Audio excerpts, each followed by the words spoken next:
এই তথ্যটা জানলে অবাক হবে।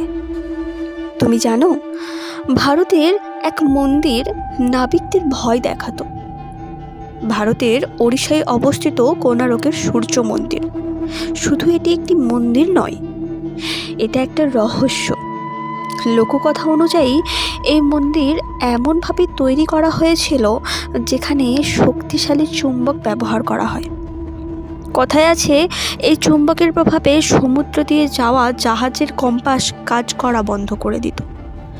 অনেক নাবিক দিক হারিয়ে ফেলতো এই মন্দিরের কাছাকাছি এলেই। আজ সেই চুম্বক নেই, কিন্তু প্রশ্ন থেকেই যায়, 1000 বছর আগে এই উন্নত প্রযুক্তি ভারতে এলো কোথা থেকে? কি তোমারও একই প্রশ্ন, তাই না? এটা কাকতাল না প্রাচীন বিজ্ঞান? চলো তোমার মতামত কমেন্ট বক্সে জানাও। আজকের মতো এখানেই, ধন্যবাদ।